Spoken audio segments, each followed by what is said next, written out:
ஓம் சாந்தி. 11/4/2026 சனிக்கிழமை. வாணி தரும் வசந்தம். உள்நோக்கு முகமுடைய குழந்தைகளே, ஞான சுரூப மனநிலையில் நிலைத்திருப்பது. இந்த மகா வாக்கியங்களை தாரணை செய்யுங்கள். அப்பொழுதுதான் தனக்கும் மற்ற ஆத்மாக்களுக்கும் நன்மை செய்ய முடியும். இது தாதி ஜானகி அவர்களின் டைரியில் உள்ள வாக்கியங்கள். ஒவ்வொரு முயற்சியாளர் குழந்தையும் முதலில் உள்நோக்கு நிலை அவசியம் தாரணை செய்ய வேண்டும். உள்நோக்கு முகத்துடன் இருப்பதில் மிக பெரிய நன்மை அடங்கி உள்ளது. இந்த நிலையின் மூலம்தான் ஆடாத நிலையான தைரியம், பணிவு போன்ற தெய்வீக குணங்களை தாரணை செய்ய முடியும். அதாவது சம்பூர்ண ஞானம் நிறைந்த மனநிலை பிராப்தியாக அடைய முடியும். உள்நோக்கு முகத்துடன் இல்லாத காரணத்தினால் அந்த சம்பூர்ண ஞானம் நிறைந்த மனநிலை பிராப்தியாக அடைய முடியாது. யார் ஞானம் நிறைந்த மனநிலையில் இருந்து மகா வாக்கியங்கள் கேட்கவில்லையோ அந்த மகா வாக்கியங்களின் மீது மாயை நிழல்கள் விழுந்து விடுகிறது. இந்த மனம் கோவில் போன்றது. கோயிலில் சதா நறுமணம் வீசுவது போன்ற மன கோயில் தூய்மையாக ஆகின்ற பொழுது சங்கல்பம் தூய்மையானதாக வெளிப்படும். கோயிலில் தூய்மையான தேவி தேவதைகளின் சிலைகள் மட்டுமே வைக்கப்படுமே தவிர அசுரர்கள் அல்ல.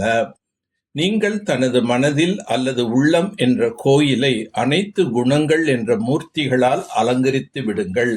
பற்றற்று இருப்பது, ஆசைகளற்று இருப்பது, பயமற்று இருப்பது, தைரியமாக இருப்பது, அகங்காரமற்று இருப்பது போன்ற நற்குணங்களை தாரணை செய்ய வேண்டும். குழந்தைகளாக நீங்கள் தனது மன கோயிலை சம்பூர்ண தூய்மையாக ஆக்க வேண்டும். மனதின் கூடவே கர்மேந்திரியங்களையும் வசப்படுத்த வேண்டும். உண்மையில் சேவை என்பது பொருள் மிகவும் சூக்ஷமமானது மற்றும் ஆழமானது. யாராவது தவறு செய்திருந்தால் அவர்களுக்கு எச்சரிக்கை கொடுப்பது மட்டுமே சேவை அல்ல. அவர்களுக்கு சூக்ஷ்ம ரூபத்தில் தனது யோக சக்தி கொடுத்து அவர்களது அசுத்த சங்கல்பங்களை அழித்துவிட வேண்டும். இதுவே சர்வ உத்தமமான சேவையாகும். மனதிலும் எந்த அசுத்த சங்கல்பம் உருவாகிவிடக் கூடாது. அந்த அதிர்வலைகள் மற்றவர்களுக்கும் சென்று சூக்ஷமத்தில் தீமை செய்துவிடும். அதன் சுமை தன் மீது ஏற்பட்டுவிடும். மேலும் அதே சுமைகள் பந்தனமாக ஆகிவிடுகிறது. ஏதாவது தவறு ஏற்பட்டு விட்டாலும் அதை தனது புத்தியோக பலத்தின் மூலம் சதா காலத்திற்காக திரித்து விடுங்கள். இப்படிப்பட்ட தீவிர முயற்சியாளர்கள் சிறிது சைகை கிடைத்தாலும் விரைவாக உணர்ந்து கொண்டு மாறிவிடுவார்கள். மனதை மாயாவின் கைகளில் கொடுத்துவிட்டால் மாயை பல விதங்களில் இருக்கின்ற காரணத்தினால் பலவிதமான விகார எண்ணங்களை உருவாக்கி மனம் என்ற குதிரையின் மீது சவாரி செய்ய ஆரம்பித்துவிடும். சில குழந்தைகளுக்கு இன்று வரை விகார எண்ணங்கள் வருகின்றதெனில் மனதை முழுமையான முறையில் அர்ப்பணிக்கவில்லை, அதாவது ஈஸ்வரிய மனம் ஆக்கவில்லை. சைத்தன்ய மலர்களாகிய நீங்கள் ஒவ்வொருவரும் மிகவும் சிரித்த முகத்துடன் இருக்க வேண்டும்.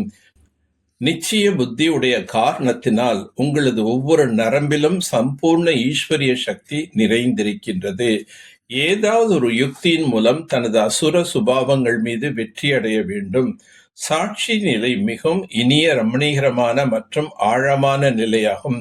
இந்த நிலைதான் எதிர்கால வாழ்க்கைக்கு ஆதாரமாக இருக்கின்றது. கெட்டது மற்றும் நல்லது இரண்டு திட்டங்களும் பதிவாகி இருக்கிறது. பிறகு எந்த விஷயத்திலும் சந்தேகம் எழுவது என்பது ஞானம் அல்ல. ஏனெனில் ஒவ்வொரு நடிகரும் அவரவரது நடிப்பு நடித்து கொண்டிருக்கின்றனர். தைரியமான ஸ்திதியை தாரணை செய்வதற்கான முக்கிய அஸ்திவாரம் பொறித்திருந்து பாருங்கள். பிரியமான குழந்தைகளே, பொறுத்தல் என்றால் தைரியமாக இருப்பதாகும். தனது உள்ளத்தில் முதலில் தைரியத்தை தாரணை செய்து அதற்கு பிறகு வெளியில் விராட நாடகத்தை சாட்சியாக பார்க்க வேண்டும். தைரியம் மற்றும் உறுதியாக இருப்பதான் ஞானத்தின் பரிபக்குவ நிலையாகும்.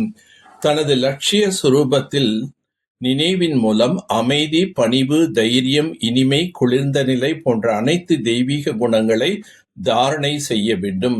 நிச்சய புத்தி சாட்சி பார்வையாளராக ஆகி இந்த விளையாட்டை சிரித்த முகத்துடன் பார்த்து கொண்டு உள்ளார்ந்த தைரியம் மற்றும் உறுதியான நிலையுடன் இருக்க வேண்டும்.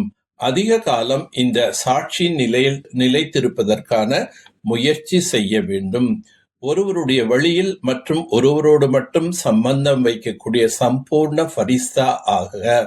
நிராகார் மற்றும் சாக்கார ரூபத்தில் புத்தியின் தொடர்பு மற்றும் சம்பந்தத்தை ஒரே ஒரு பாபாவோடு உறுதிப்படுத்திவிட்டால் ஃபரிஸ்தா ஆகிவிடலாம். யாருக்கு அனைத்து சம்பந்தம் மற்றும் அனைத்து தொடர்பும் ஒருவரோடு இருந்தால் அவர்கள் சதா ஃபரிஸ்தாவாக இருப்பார்கள். எப்படி அரசாங்கத்தில் செல்லும் பாதையில் இந்த பாதை தடை செய்யப்பட்டுள்ளது என்று போர்டு வைக்கிறார்கள், அதுபோல் அனைத்து பாதைகளும் தடை செய்துவிட்டால் புத்தி அலைபாய்வது நின்றுவிடும். பாப் தாதாவின் கட்டளை இதுதான். முதலில் அனைத்து பாதைகளுக்கும் தடை போட்டு விடுங்கள். இதனால் எளிதாக ஃபரிஸ்தா ஆகிவிடலாம். சதா சேவையில் ஊக்கம் உற்சாகத்தில் இருப்பது இதுதான் மாயாவிடமிருந்து பாதுகாப்பதற்கான சாதனம் ஆகும். உங்களுடைய வார்த்தை மற்றும் சுரூபம் இரண்டுமே ஒன்றாக இருப்பது. வார்த்தை தெளிவாகவும் இருக்க வேண்டும், அதில் அன்பும் இருக்கும், பணிவும் மற்றும் இனிமையாகவும் இருக்கும். சத்திய தன்மை இருக்க வேண்டும், ஆனால் சுரூபத்திலும் பணிவு இருக்க வேண்டும். இந்த சுரூபத்தில்தான் பாபாவை பிரத்யக்ஷம் செய்ய இயலும். பயமற்றவராக இருக்க வேண்டும், ஆனால் மரியாதை நிறைந்த வார்த்தைகளாக இருக்க வேண்டும். இந்த இரண்டு விஷயங்களில் சமநிலை இருக்கும் பொழுதுதான் அதிசயம் ஏற்படும். அதன் பிறகு உங்களுடைய வார்த்தைகள் கடுமையாக இருக்காது, இனிமையாக தோன்றும். நல்லது. ஓம் சாந்தி, ஓம் சாந்தி, ஓம் சாந்தி.